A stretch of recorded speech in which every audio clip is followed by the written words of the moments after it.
함께 기도하고 시작하겠습니다. 하나님 아버지 감사드립니다. 죄악 가운데 살던 저희를 불러 구원해 주신 하나님의 크신 사랑의 진심으로 감사드립니다. 이 죄를 씻을 수 없는 저희를 위해 예수 그리스도를 보내주시고 모든 죄를 씻어주신 주님의 공로에 힘입어 오직 믿음으로 천국에 갈 수 있는 구원을 허락해 주셔서 감사드립니다.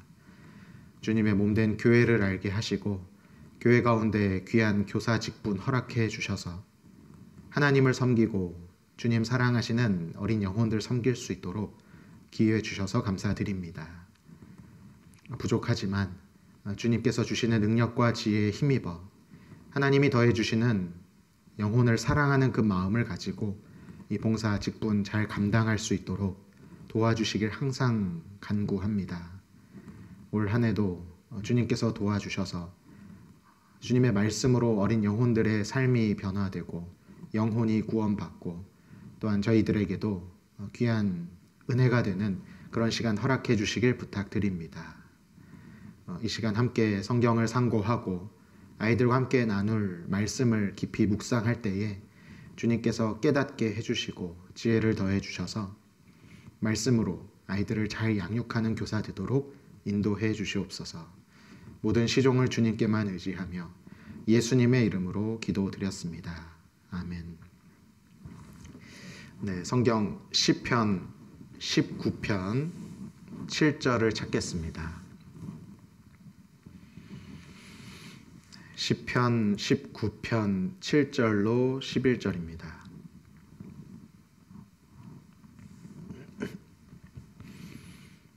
시편 19편 7절부터 11절에 여호와의 율법은 완전하여 영혼을 소성케 하고 여호와의 증거는 확실하여 우둔한 자로 지혜롭게 하며 여호와의 교훈은 정직하여 마음을 기쁘게 하고 여호와의 계명은 순결하여 눈을 밝게 하도다.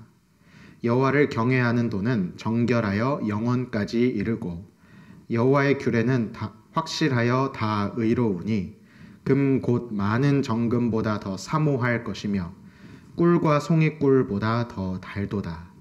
또 주의 종이 이로 경계를 받고 이를 지킴으로 상이 크니이다. 네, 인사드리겠습니다. 안녕하세요. 네, 오늘 교사공과 하나님의 말씀, 성경이라는 주제로 함께 생각해 보도록 하겠습니다. 하나님의 말씀인 성경에 대해 아이들에게 가르쳐 줘야 하는데 아주 중요한 주제라고 할 수 있죠. 지금 이 1과 2과 지나고 있는데 지금 이 시점부터 2년 동안 머릿돌 한 주기를 성경 통해서 아이들이 배우게 됩니다. 그 전에 이 성경이란 책에 대해서 성경은 어떤 책이고 어떤 말씀인지 성경 속에 나타나시는 하나님에 대해 잘 설명해 주어야 합니다. 그래서 아이들이 배워야 하는 여러 지식들 중에 학교도 다니고 학원도 다니는데 그 많은 지식 중에 단연 으뜸으로 필수적인 마땅히 배워야 할 내용은 성경에 있는 하나님의 말씀이고 또 교사로서도 아이들과 만나는 시간, 분반 교제하는 시간, 모든 시간 중에 반드시 가르쳐야 하는 건 교사 개인의 삶도 아니고 세상 지식도 아닌 성경입니다. 그래서 아이들이 마땅히 배워야 하고 교사로서 당연히 마땅히 가르쳐야 하는 이 성경에 대해 우리 역시 교사들이 먼저 깊이 알고 있고 묵상하고 있어야 아이들에게 잘 가르쳐 줄 수 있습니다. 그래서 이제 머릿돌에선 1, 2학년 학생들은 성경은 하나님이 우리에게 주신 가장 큰 선물인 것을 알게 한다. 또 성경을 매일 읽어야 한다라는 내용들을 잘 가르쳐주고 배우게 해야 합니다. 또 3학년에서 6학년 아이들에게는 하나님께서 우리가 하나님에 대해 알고 구원받게 하기 위해 성경 말씀을 주셨습니다. 이런 목표, 교육 목표를 가지고 아이들과 이제 교제를 나누죠. 이제 핵심은 이 말씀, 성경은 하나님이 사람에게 주신 거다. 하나님이 우리에게 주신 말씀이다. 세상에 있는 다른 책과는 이제 다른 책입니다. 그리고 성경을 통해 하나님을 알 수 있다. 어린 아이들 하나님 많이 들어서 알고 있는데 성경을 덮어놓은 채 하나님에 대한 지식을 쌓게 하는 것은 위험합니다. 성경을 통해 하나님을 알 수 있다. 그리고 성경을 통해 구원을 받을 수 있다. 구원을 받기 위해선 성경 외에는 길이 없고 성경에 나타나신 하나님의 방법만이 유일한 구원의 길이다. 아이들이 배워가야 할 중요한 내용들, 그 시작, 첫 단추가 아이들과 하나님의 말씀, 성경이라는 머릿돌 공과를 가지고 같이 교제하는 시간이라고 생각합니다. 그래서 오늘은 이 성경이 어떤 책인지 이제 기본적인 내용은 많이 알고 계실 것 같아서 요즘 아이들이 사는 세상을 좀 자세히 들여다보고 아이들의 입장에서 이 성경이 꼭 필요한 이유와 교사로서 성경을 잘 가르치기 위해 갖추어야 할 그런 부분에 대해서 말씀을 좀 생각해 보겠습니다. 먼저 본문으로 시편 19편 7절로 11절을 살펴봤는데요. 이 본문 말씀에는 하나님의 말씀의 특징들이 몇 가지 나와 있습니다. 그래서 7절에는 여호와의 율법은 완전하다. 얼만큼 완전하냐면 영혼을 소성케 할 만큼, 한 영혼에게 새 힘을 불어 넣어주고 세울 만큼 완전하다. 두 번째 특징은 확실하다. 여호와의 증거는 확실하다. 얼만큼 확실하냐면 우둔한 자가 지혜롭게 될 만큼 확실한 말씀이죠. 세 번째는 정직하다. 8절에 보면 정직해서 마음을 기쁘게 한다. 그 다음에는 순결하다. 순결해서 눈을 밝게 한다. 그 다음엔 정결하다. 정결해서 영혼까지 이룰 수 있다. 그리고 9절 끝에는 한 번 더 확실하다. 그래서 다 의롭다. 그리고 10절에는 이 말씀은 꿀과 같이 달고, 그리고 11절에는 이 말씀을 순종하고 말씀 생활을 잘하면 상이 있을 것이다. 성경은 어떤 책이고 말씀은 어떤 말씀이고 그 말씀이 우리의 삶에 어떠한 영향을 끼치는지까지 몇 가지 특징들을 기록해 주셨습니다. 우리가 매주 만나는 아이들에게 성경은 아주 중요한 책입니다. 아이들에게 맨날 성경 중요해, 성경 배우는 거 중요해 라고 말하지만 그 구체적인 이유를 좀 생각해 본 적은 없었는데 한번 세 가지 정도 생각해 봤습니다. 아이들에게 다른 책, 다른 지식, 다른 교육보다 하나님의 말씀 성경을 가르쳐 주는 것이 중요한 이유. 세 가지가 수시로 변하기 때문에 그렇습니다. 아이들은 그 시기 특성상, 아이들이 몸담고 있는 세상의 특성상 세 가지가 수시로 변합니다. 첫 번째는 환경이 수시로 변합니다. 환경. 그래서 초등학교 1학년 입학하는 순간 환경이 벌써 바뀌었습니다. 1학년에서 2학년 올라갈 때마다, 학년이 바뀔 때마다 교실이 달라지고 선생님 달라지고 친구들이 달라지고 수시로 달라지는 환경을 이제 마주치게 되죠. 특히 이제 초등학교 졸업하고 중학교 갈 때, 중학교 졸업하고 고등학교 졸업할 때는 환경이 꽤 많이 달라집니다. 또 가장 중요한 환경이 대인관계, 친구관계라고 할 수 있는데 매년 새로운 친구를 사귀고 새로운 관계를 형성하는 아이들 입장에서 세상을 바라보면 변하지 않는 것보다 변하는 것이 훨씬 더 많습니다. 그리고 마음이 수시로 바뀝니다. 마음. 어제 마음과 오늘 마음이 계속 달라지죠. 어른도 그런데 감정의 기복이 클 수밖에 없는 사춘기를 지내는 어린 학생들은 훨씬 더 마음이 자주 변합니다. 그 세 번째 변하는 것은 세상이 자꾸 변합니다. 아이들이 환경에 최대한 잘 적응하고 마음을 끝까지 지킨다 해도 아이들이 몸담고 있는 세상 점점 어두워지고 타락해 갑니다. 선생님들이 학생이던 시절에 살았던 세상과 지금 아이들이 살고 있는 세상은 많이 달라졌습니다. 세상에서 목소리를 내고 있는 주장, 사상, 가치관들이 점점 달라지고 있고 바뀌는 그 주기가 짧아지고 있죠. 아이들은 수시로 안 좋은 방향으로 바뀌는 세상 속에서 살아가고 있습니다. 그런 아이들 너무 혼란스럽겠죠. 환경 바뀌었죠. 자기 마음도 마음대로 안 되죠. 세상에서 전에는 이렇게 말했는데 지금은 저렇게 말하고 수시로 바뀌는 것 가운데서 아이들을 지켜줄 수 있는 건 결코 변하지 않는 것을 붙잡는 겁니다. 이것도 변하고 저것도 변하는데 내 바로 옆에 예나 지금이나 어제나 오늘이나 동일한 변하지 않는 무언가가 있으면 아이들은 거기에 올바른 기준을 삼고 마음의 안정을 삼고 이 학생의 시기를 잘 견딜 수 있을 겁니다. 바로 하나님의 말씀 성경이야말로 어제와 오늘을 동일하신 주님의 말씀이고 결코 변하지 않는 진리의 말씀이라고 할 수 있습니다. 그래서 시편 19편에 나오는 몇 가지 특징 중에 먼저 8절을 보시면 여호와의 교훈은 정직하여 마음을 기쁘게 하고 여호와의 계명은 순결하여 눈을 밝게 하도다.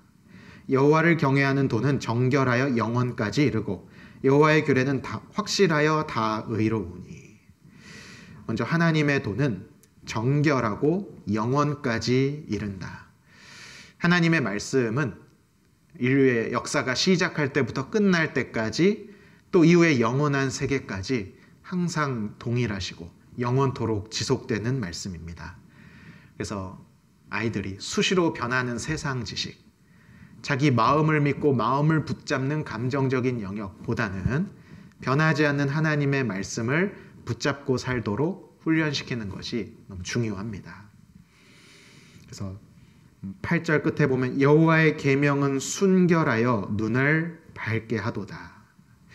아이들 주변의 환경이 수시로 바뀝니다.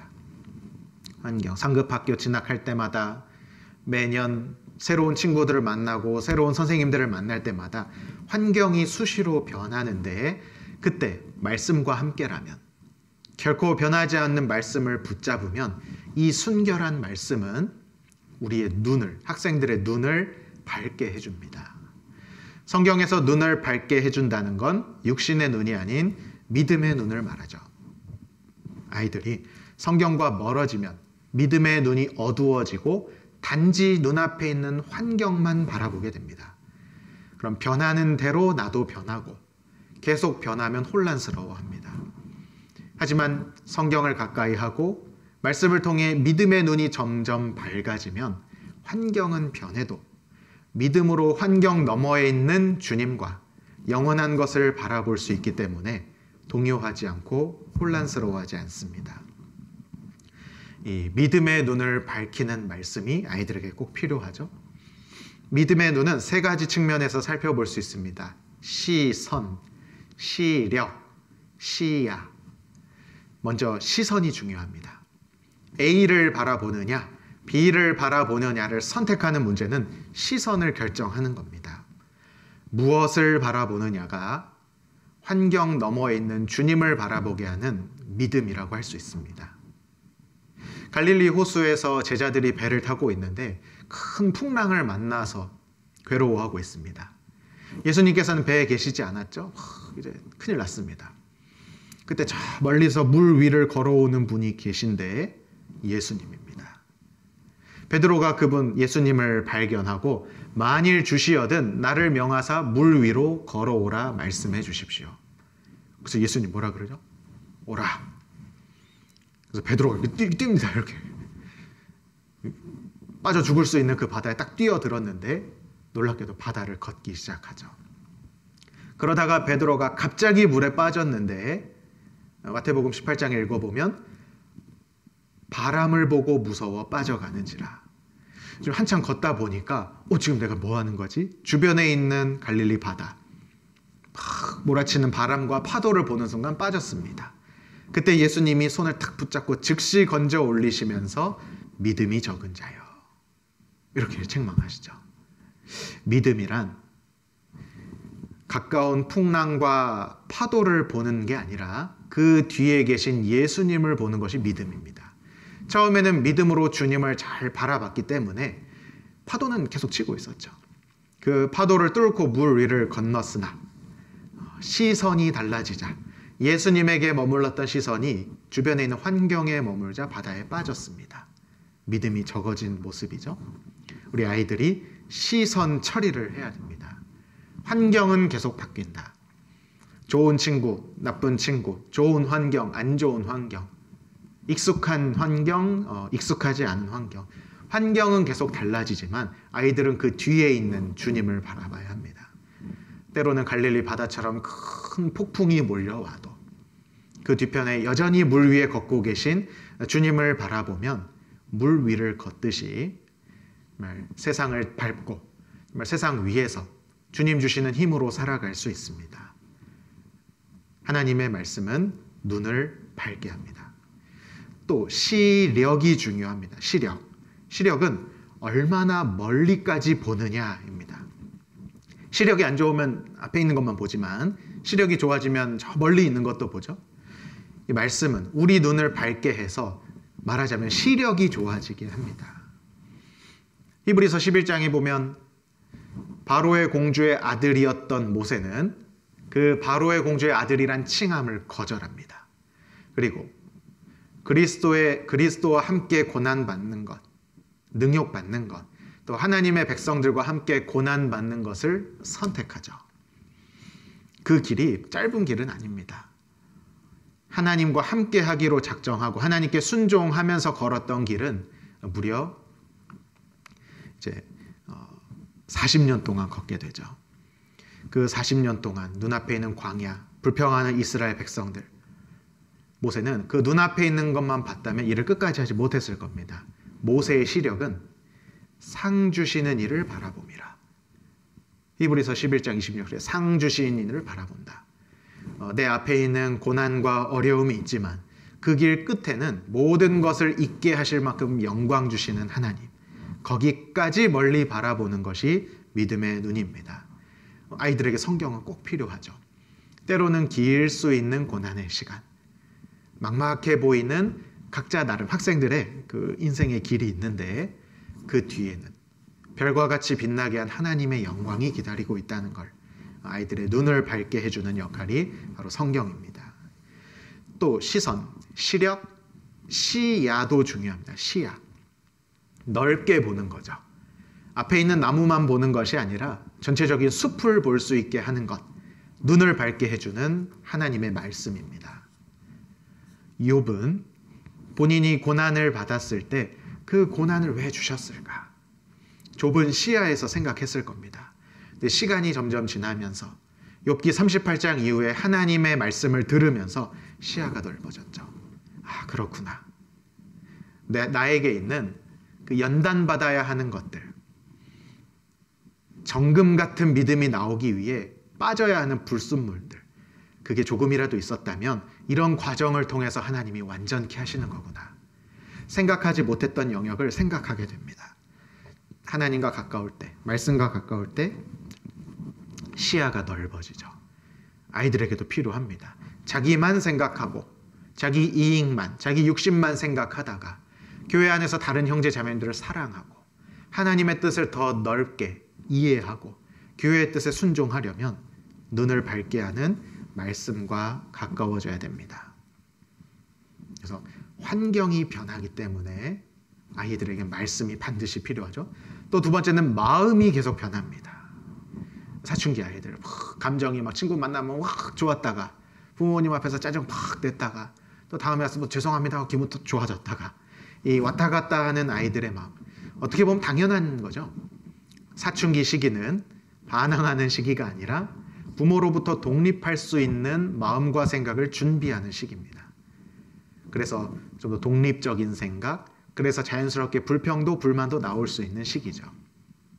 아무튼 아이들은 자꾸 바뀌는 마음, 근데 그 마음 붙잡는 순간 혼란스러워집니다. 이게 맞는 건지 저게 맞는 건지 모를 때 변하지 않는 진리의 말씀을 붙잡아야 됩니다. 그래서 7절에는 여호와의 율법은 완전하여 영혼을 소성케 하고 여호와의 증거는 확실하여 우둔한 자로 지혜롭게 하며, 확실한 하나님의 말씀은 우둔한 자라 할지라도 지혜롭게 합니다. 마음은 막 왔다 갔다 하지만 확실한 하나님의 말씀, 증거를 곁에 둔 사람들은 마음을 의지하지 않고 가장 지혜로운 결정, 기준을 갖게 됩니다. 그래서 마음 속에서는 어른에게 공경하고 싶지 않고 부모님께 불순종하고 싶고, 그래도 이제 말씀을 다 가까이 하면 우둔한 그 생각이 지혜롭게 바뀌죠. 어른을 공경하고 부모를 공경해야 되는구나. 또 아이들이 가장 유혹을 받는 것이 대중문화와 이성교제입니다. 대중문화, 친구들 다 하니까 내 마음이 또 끌리니까 이 마음 가는 대로 영상에 취해서 오락에 취해서 이렇게 하고 싶은 마음이 있는데, 말씀이 우둔한 자를 지혜롭게 하죠. 마음을 붙잡아 줍니다. 그게 아니구나. 하나님의 뜻을 위해서는 멀리해야 되는구나. 이성교제, 역시 마음이 움직입니다. 학교 안에서 이성교제 안 하는 친구보다 하는 친구가 더 많은 세상입니다. 이성교제를 하지 않겠다고 하는 친구들을 오히려 이상하다고 말하는 세상입니다. 당연히 마음이 쏠리죠. 또 가까이서 친구들의 모습을 보면서 마음이 요동합니다. 근데 마음 따라가는 게 아니라 말씀 따라가는 거다. 말씀을 잘 가르쳐주는 교사가, 학부모가 그 아이들의 마음을 붙잡아주고 분별하는 기준을 세워줄 수 있습니다. 또 성경에는 성실, 정직, 정말 절대적인 어떤 사람의 성품에 대해, 태도에 대해서 말씀하시는데, 이 마음은 그렇지 않죠. 성실하고 싶지 않고 정직하고 싶지 않고. 근데 뭐가 옳은 것이냐, 내 마음이 옳은 게 아니라 성경에서 요셉과 같이 성실하게, 다윗과 같이 정직하게 계속 말씀을 가까이 하다 보면 무엇이 옳은지 기준을 세울 수 있습니다. 그리고 세상이 자꾸 달라집니다. 세상이 자꾸 달라지죠. 세상에서 뭔가가 사상이 자꾸 변해가고, 이성 간의 교제뿐만 아니라 동성 간의 그런 걸 이야기하기도 하고, 또 세상의 어떤 잘못된 가치관과 사상들이 아이들에게 들어오기 시작합니다. 이제 그때는 역시 기준을 딱 세워야 되죠. 성경을 덮는 순간 절대 다수인 세상의 가치관에 흔들릴 수밖에 없습니다. 그래서 태초부터 있었던 말씀, 하나님이 세상을 세우실 때부터 정해놓으신 기준에 아이들을 계속 인도해주면 그 기준을 세우고 분별하게 됩니다. 그래서 아이들은 수시로 변하는 것이 너무 많기 때문에 절대 변하지 않는 무언가를 옆에 붙잡고 살아야 하는데, 하나님 말씀입니다. 그래서 한 말씀이라도 마음에 품고 있는 아이는 절대 휩쓸려 가지 않겠죠. 우리 교회학교 가운데, 생명의 말씀이 전해지는 교회학교 가운데 함께하는 아이들은 정말 교사들이 기도하는 가운데 말씀으로 잘 교제해주고 부지런히 연구하고 가르쳐주면 아이들의 마음과 생각을 붙잡아 줄 수 있습니다. 이건 말씀의 능력이죠. 붙잡아 줄 수 있습니다. 그러면 교사로서 이제 말씀을 잘 가르쳐주고, 교사로서 이 말씀의 본을 보이면서 아이들에게 좋은 영향을 줘야 할 텐데, 말씀의 소중함을 아는 교사가 말씀을 잘 가르쳐 줄 수 있습니다. 그렇지. 말씀이야말로 내 눈을 밝혀주는 거지. 말씀이야말로 나를 깨닫게 해주는 거지. 진정한 지혜와 올바른 기준을 주는 거지. 이렇게 말씀을 잘 붙잡고 사는 교사가, 말씀의 소중함을 먼저 아는 교사가 그 소중함을 전해줄 수 있습니다. 그래서 저희 고린도전서 15장 함께 보시겠습니다.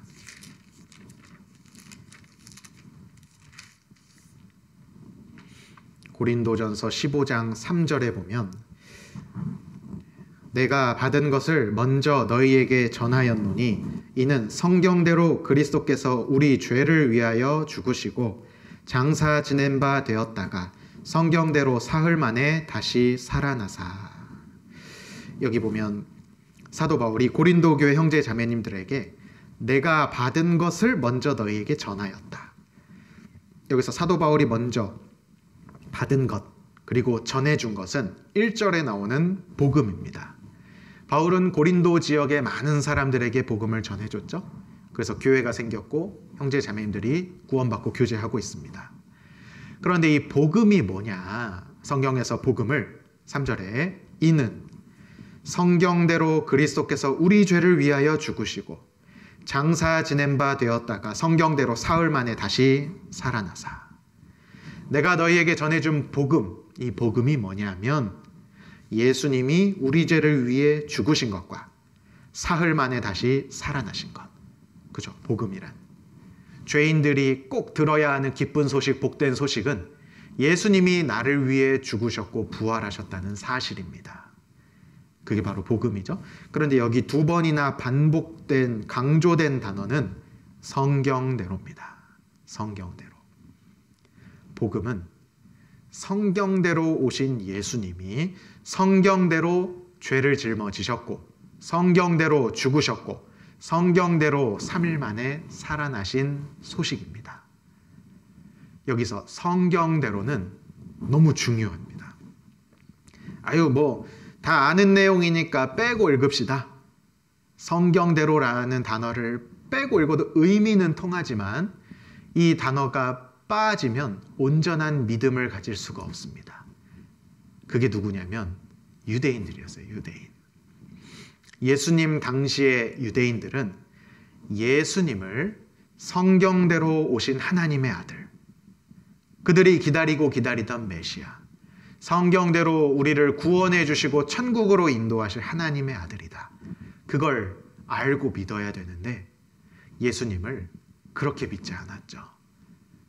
이 성경대로를 놓치는 순간 눈앞에 있는 구세주 그리스도 예수를 알아보지 못하게 되고 자기 죄 문제를 해결하지 못하게 되고 구원을 받지 못하게 됩니다. 유대인들이 구원을 받지 못했던 이유는 눈앞에 있는 예수님을 만나지 못해서가 아니라 오히려 그들은 만났고 수많은 기적들을 봤습니다. 수많은 말씀을 들었죠. 근데 그들의 머릿속엔 성경대로가 빠져 있었어요. 구약 성경대로 오신 하나님의 아들이 아니라 그냥 평범한 사람, 선생님 정도. 그럼 그들은 구원을 받지 못하죠. 이 성경대로, 성경을 기준 삼아서 성경을 중요하게 생각하는 이 한 가지의 생각이 천국과 지옥을 나눌 만큼 아주 중요한 기준이 되는 겁니다. 그래서 유대인들이 성경대로를 놓치면서 실수한 사건들, 그 실수는 그 영혼 문제까지 이어져서 지옥 가게 됩니다. 근데 우리는 구원은 받았지만 내가 말씀을 소중히 생각하고 성경대로 살아가는 신앙생활이어야 하는데 그렇지 않고 유대인들과 동일한 실수를 할 수도 있겠다 좀 생각이 듭니다. 그럼 유대인들이 성경대로를 놓치면서 어떤 실수를 했는지 살펴보고 우리에게도 같은 모습이 있나 없나 생각해 보겠습니다. 세 사람을 좀 소개해 볼까 하는데요. 첫 번째는 요한복음 1장입니다. 요한복음 1장 44절. 요한복음 1장 44절입니다. 빌립은 안드레와 베드로와 한 동네 벳세다 사람이라. 빌립이 나다나엘을 찾아 이르되 모세가 율법에 기록하였고 여러 선지자가 기록한 그 일을 우리가 만났으니 요셉의 아들 나사렛 예수니라. 나다나엘이 가로되 나사렛에서 무슨 선한 것이 날 수 있느냐. 빌립이 가로되 와보라 하니라. 먼저 빌립이란 사람이 예수님을 만나고 예수님이 하시는 말씀을 듣고 이 사람이 우리가 기다리던 메시아다. 그렇게 생각이 딱 든 겁니다. 그래서 45절에 모세가 율법에 기록하였고 여러 선지자가 기록한 그의 우리가 기다리던 그분.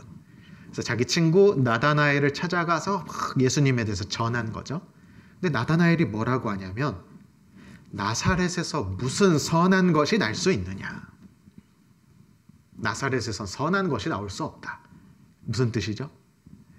그 나사렛 예수는 우리가 기다리는 메시아가 될 수 없다. 이런 뜻입니다. 나다나엘이 이렇게 확정적으로 말할 수 있었던 이유는 나다나엘이 가지고 있었던 자기 지식 때문입니다. 자기 지식. 이스라엘 사람들, 유대인들은 어려서부터 구약 성경을 읽고 배워왔기 때문에 그들이 기다리던 메시아에 대한 예언의 말씀을 알고 있었습니다. 메시아, 장차 오실 하나님의 아들은 어디에서 태어날 거다 예언돼 있었는데 미가서 5장 2절에 보면 베들레헴이라고 되어 있죠. 베들레헴에서 태어나실 거다. 그런데 친구 빌립이 와가지고 누구 얘기를 하는데 가만 들어보니까 저 나사렛에 사는 요셉과 마리아 가정의 그 아들 예수를 말하는 거죠. 야야야, 나사렛에선 선한 것이 나올 수 없어. 내가 알기로는 베들레헴에서 나와야 돼. 그래서 나다나엘은 그 말을 듣지 않으려고 했습니다. 다행히 빌립이 지혜롭게 전도해서 와보라, 일단 와봐. 그래서 갔더니 예수님의 말씀을 듣고 특히 나다나엘의 어떤 기도하는 모습을 다 보고 계셨던 예수님의 말씀, 예수님의 신성, 자기 분명 혼자 있었는데 예수님이 그걸 봤다고 하니까 그 신성을 발견하고 예수님의 제자가 됩니다. 다행이죠. 자칫하면 자기 지식에 갇혀서 성경대로 오신 예수님을 못 알아볼 뻔했습니다.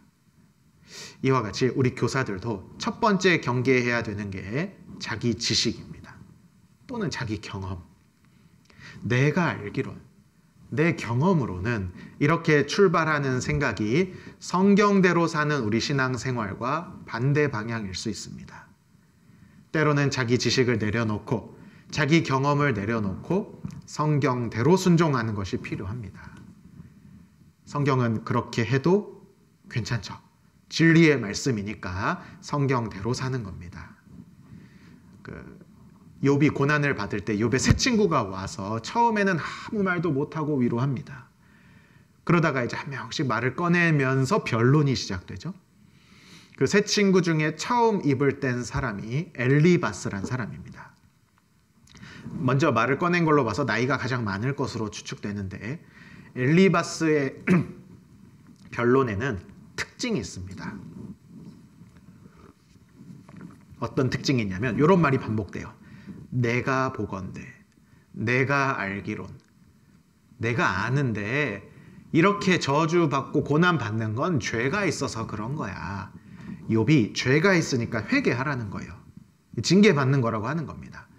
그러면서 내가 알기로, 내가 보건대. 엘리바스는 자기의 신앙적인 경험을 가지고 욥을 정죄하고 있어요. 보통 이런 일 있으면 돌아볼 죄가 있는 거야. 그런데 엘리바스가 맞았을까요? 틀렸을까요? 틀렸습니다. 욥기 36장에 하나님께서 엘리후라는 사람을 통해 세 친구를 책망하시죠. 욥의 사정도 알지 못하고 함부로 정죄했다고 책망하십니다. 욥은 죄가 있어서 고난을 받은 게 아니라 그 믿음을 더 온전케 하고 연단하기 위해서 허락하셨던 겁니다. 때로는 우리가 세상에서 많은 지식을 쌓고 경험을 쌓고 교회 안에서 많은 경험을 쌓는다 해도 성경대로에서 멀어질 수 있습니다. 정말 성경을 중요하게 생각하고 정말 금과 같이 여기고 꿀처럼 달게 여기면서 가까이 하는 교사는 자기 지식과 경험, 그 다음에 성경 부딪히는 순간 말씀에 순종하게 됩니다. 아유, 교사 봉사 내가 몇 년째인데 작년엔 이렇게 했습니다. 아우, 제가 직장에서 이런 일 좀 많이 해봤는데 교회에서 이렇게 하면 됩니다. 교회에서 점점 봉사에 익숙해지고 지식과 경험이 늘어나면 이런 말을 할 수 있습니다. 근데 교회는 그런 형식과 절차가 필요하긴 하지만 가장 중요한 성령의 인도하심이 있습니다. 작년과 달라질 수 있죠. 세상에 아무리 편리한 형식과 요령과 다른 방법일 수 있습니다. 자기 지식과 경험이 아니라 그때그때 교회의 뜻에 따라, 말씀의 뜻에 따라 성경대로 순종하는 교사가 하나님 앞에도 온전한 신앙생활을 할 수 있습니다. 첫 번째, 우리가 성경대로 어떻게 살아가야 하나? 자기 지식과 경험보다 성경입니다. 오히려 자기 지식과 경험을 내려놓는 순간 내가 어리석어지나? 그게 아니죠. 오히려 여호와의 도는 우둔한 자를 지혜롭게 합니다. 잠언 1장 7절에는 여호와를 경외하는 것이 지식의 근본이다. 성경대로 하는 것이 가장 근본적으로 지혜롭고 지식을 갖추는 모습입니다. 그다음 두 번째, 성경대로를 놓쳐서 예수님을 알아보지 못한 부류의 사람. 요한복음 9장을 보겠습니다. 요한복음 9장 30절입니다.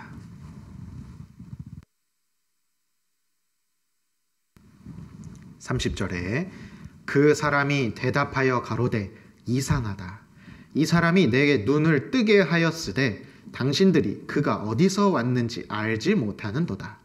하나님이 죄인을 듣지 아니하시고 경건하여 그의 뜻대로 행하시는 자는 들으시는 줄을 우리가 아나이다. 창세 이후로 소경으로 난 자의 눈을 뜨게 하였다 함을 듣지 못하였으니 이 사람이 하나님께로부터 오지 아니하였으면 아무 일도 할 수 없으리이다. 저희가 대답하여 가로되 내가 온전히 죄 가운데서 나서 우리를 가르치느냐 하고 이에 쫓아내어 보내니라. 배경을 좀 설명해드리면 요한복음 9장 1절부터 읽어보면 날 때부터 소경이었던 사람이 있습니다. 날 때부터 소경이었던 사람, 그 앞을 지나가던 예수님과 제자들, 그 소경을 보고 예수님께서 고쳐주시죠. 땅에 침을 딱 뱉어서 진흙을 이렇게 해가지고 이겨서 그 눈에 이렇게 발라주시고 실로암이라는 못에 가서 씻으라고 합니다. 그래서 소경이 가서 씻었더니 눈이 떠진 거예요. 이 눈이 탁 떠지니까 그 마을 사람들, 아니 어려서부터 앞을 못 보던 사람이 지금 막 눈 뜨고 막 돌아다니니까 이제 신기해하고 몰려들기 시작합니다. 그리고 바리새인들에게 데리고 간 거예요.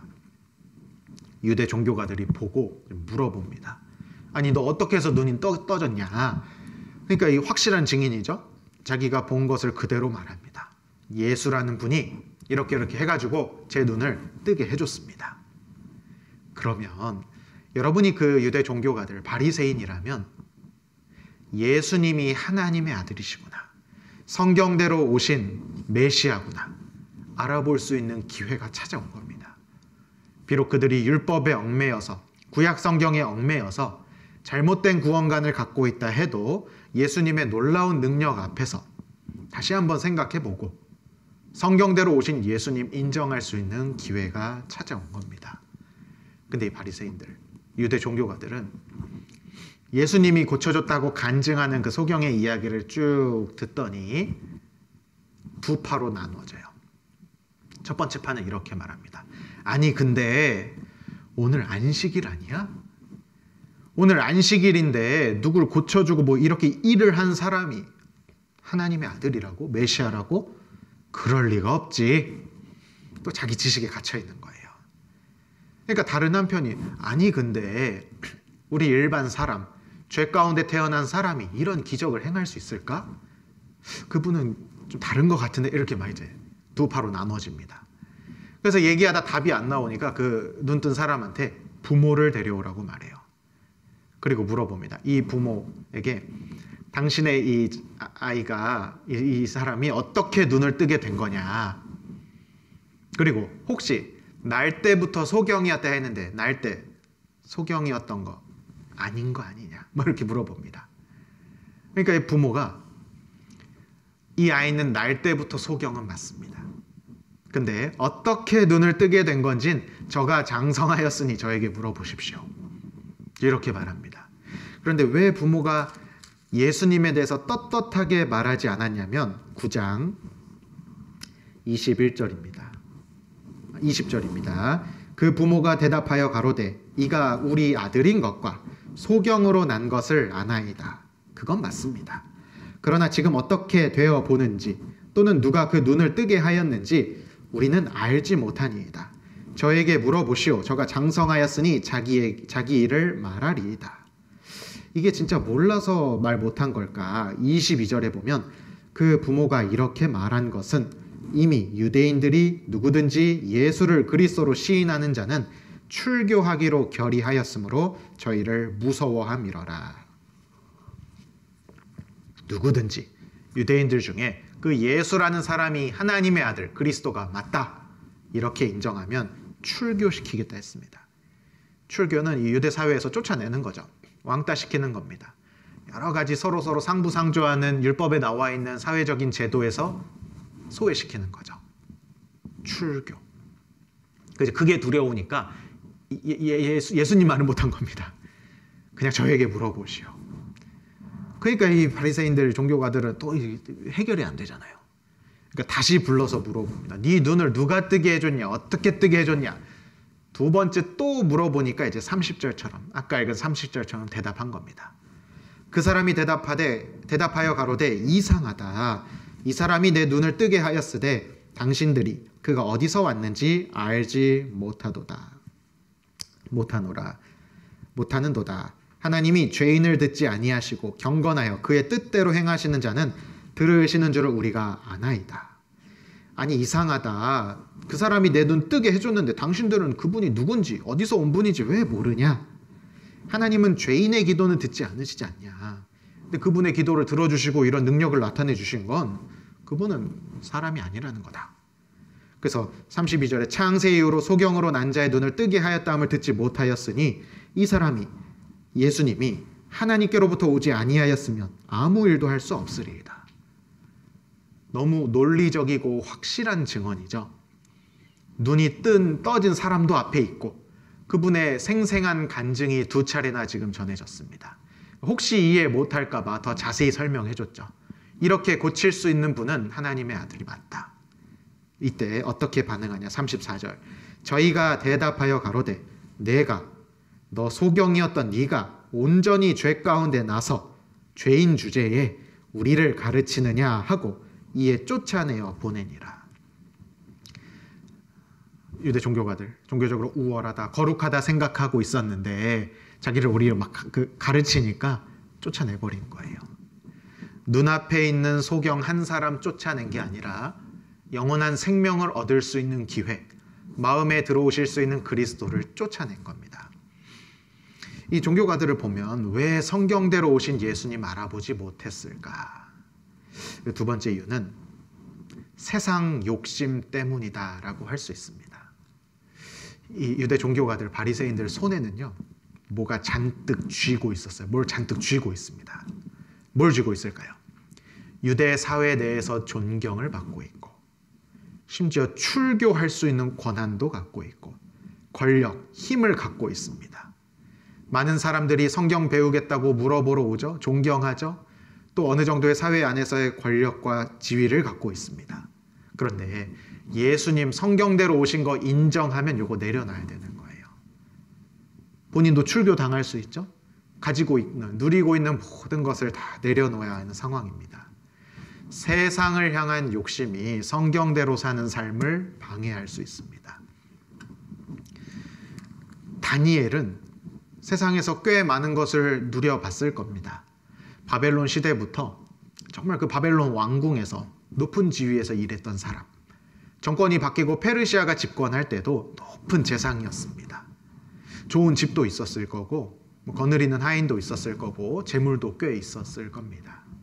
그런데 그 다니엘에게 위기가 찾아오죠. 누구든지 왕 이외의 어떤 대상에게 경배하거나 절하면 사자굴에 넣겠다는 조서, 거기에 어인이 찢겼다는 사실을 들었어요. 다니엘은 그리고 어떤 결정을 하냐면 전에 행하던 대로 하루 3번 무릎 꿇고 예루살렘을 향하여 기도합니다. 이건 성경대로죠.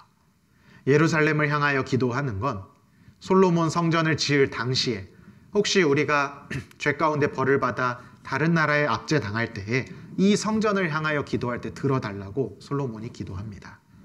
그 기도 내용에 따라서 다니엘, 페르시아 땅에서 간절히 귀환을 염원하는 마음으로 하루 3번 기도했던 거죠. 말씀대로 어제처럼 오늘도 3번 기도하는 겁니다. 뭘 포기하는 거냐면 내가 누리고 있는 모든 세상적인 것, 재물, 이 집, 어떤 지위, 명예, 심지어 사자굴에 들어가서 내 생명까지 위험한 상황에서도 성경대로를 선택합니다. 그 결과 어떻게 됐죠? 2마리 토끼를 다 잡았습니다. 하나님께 순종해서 하나님 주시는 복도 받고 세상에서 누리는 축복도 다 받습니다. 사자굴에 들어가서 죽은 게 아니라 살아서 나오고 그들을 시기하는 사람들이 사자의 밥이 되고 그 이방인 다리오 왕에서 하나님을 찬송합니다. 성경대로 사는 삶은 너무 중요한데 때로는 우리 마음에 세상 욕심, 내가 성경대로 고집하고 순종하면서 살면 요거 좀 손해보겠다. 세상에서 좀 손해보겠다.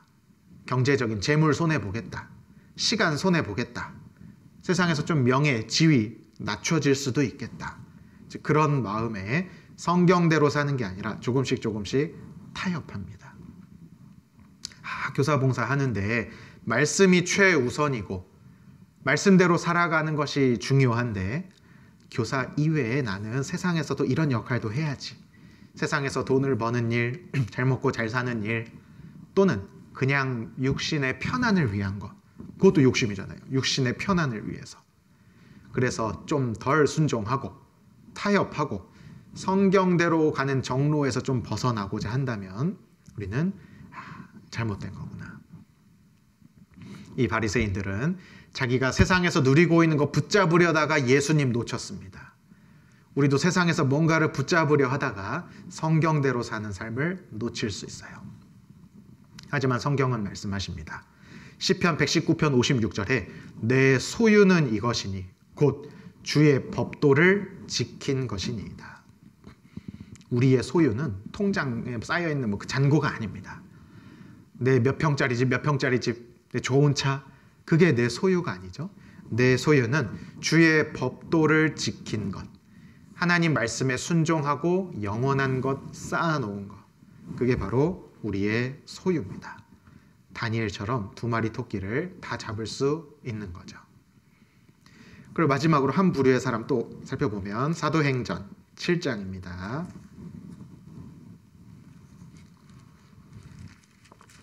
사도행전 7장 54절입니다. 54절에 저희가 이 말을 듣고 마음에 찔려 저를 향하여 이를 갈거늘. 57절입니다. 저희가 큰 소리를 지르며 귀를 막고 일심으로 그에게 달려들어 성 밖에 내치고 돌로 칠세 됐습니다. 세 번째 부류의 사람들은 예수님이 죽고 부활하신 이후에 승천하셨습니다. 이제 사도들 중심으로, 7집사 중심으로 복음이 전해지는 사도 시대입니다.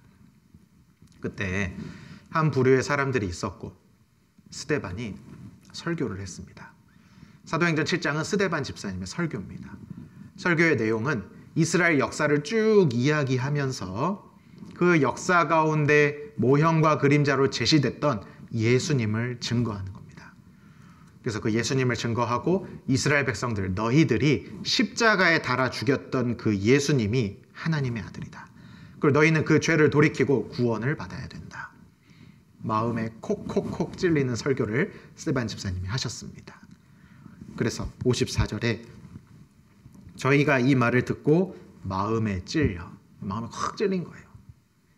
그럼 이때 어떻게 반응을 해야 되냐면, 그럼 내가 어떻게 해야 될까? 어떻게 해야 구원을 받을 수 있을까? 회개해야 되는데 이를 갈고 돌을 들어서 스데반을 칩니다. 이 사람들은 왜 성경대로 오신 예수님에 대한 복음 받아들이지 못했을까? 세 번째 방해 요소는 자기 고집입니다. 자기 고집. 마음에 찔리면 돌이키면 되잖아요. 신사적으로. 근데 찔렸을 때 내가 이렇게 괜히 더 이를 갈고 분을 내는 건 자존심을 세우는 거죠. 자기 고집이라고 할 수 있습니다. 신앙생활 하다 보면 가끔 자존심이 탁 상해가지고 이제 고집이 올라올 때가 있는데 고집을 내려놓고 성경대로 걷는 것이 중요합니다. 내가 성경을 어떻게 생각하고 있느냐, 말씀을 얼마나 중요하게 생각하느냐, 뭐보다? 내 자존심보다, 내 고집보다.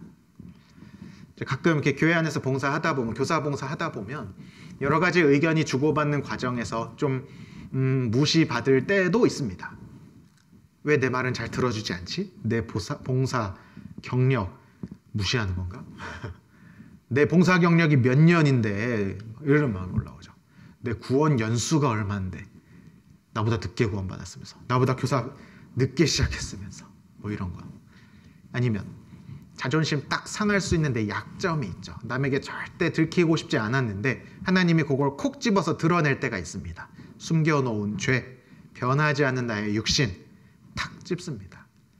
그때 마음에 찔리면 일을 가는 게 아니라 성경으로 돌아와야 합니다. 성경은 무릇 자기를 높이는 자는 낮아지고 자기를 낮추는 자는 높아지리라. 우리가 진짜 하나님 앞에서 높아지려면 사실 모든 육신은 다 자존심 세우고 싶죠. 높아지고 싶기 때문입니다. 성경이 제시하는 참으로 높아지는 길은 나를 낮추는 겁니다. 다른 말로 하면 성경대로 사는 거죠. 성경대로 사시는 분 때로는 자존심 다 버린 것처럼 세상에서 교회 안에서 인정받지 못하는 것처럼 묵묵히 자리를 지킵니다. 하지만 그건 자기를 낮추면서 주님을 높이시는 거였고 주님을 높이면 주님께서 그 분을 높여주십니다.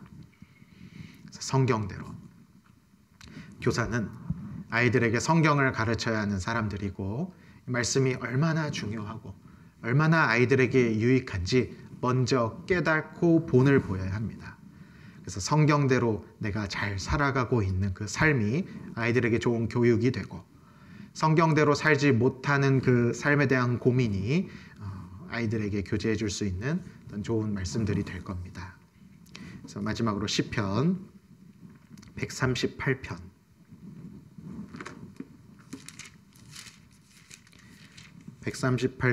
2절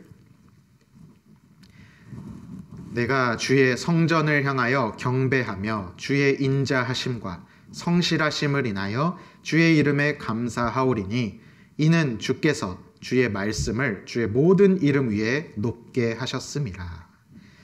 하나님께서도 하나님의 이름보다 말씀을 더 높이셨습니다. 우리들은 더더욱 주님의 말씀이 하나님을 알게 하고 구원을 받게 하고 모든 진리, 기준을 제시하고 마음과 신앙을 붙들어 줄 수 있겠다. 주님의 말씀을 내 어떤 것보다 더 높게 해서 붙잡고 사는 모습이 필요하고 우리 아이들에게도 성경이 얼마나 중요한지 어떤 책인지 얼마나 변하지 않는 진리의 말씀 또 높은 책인지를 말씀 전해주고 가르쳐줄 필요가 있습니다. 네, 기도하고 마치겠습니다. 하나님 감사합니다. 하나님의 말씀 성경에 대해 묵상하는 가운데 아이들과 함께 교제 나눌 수 있도록 도와주시는 것을 감사드립니다. 주님께서 주신 이 귀한 말씀을 먼저 귀하게 여기고 성경대로 순종하며 살아갈 수 있도록 도와주시고 아이들에게 잘 가르쳐 주어서 아이들 역시 말씀을 따라 순종하는 하나님의 말씀 안에 거하는 귀한 아이들이 되도록 도와주시옵소서. 모든 교사 형제 자매님들 봉사하시는 데 부족함이 없도록 매 주마다 분반 교제하는 매 분마다 함께 해주시고 능력 주시기를 원합니다. 감사드리며 예수님의 이름으로 기도드렸습니다.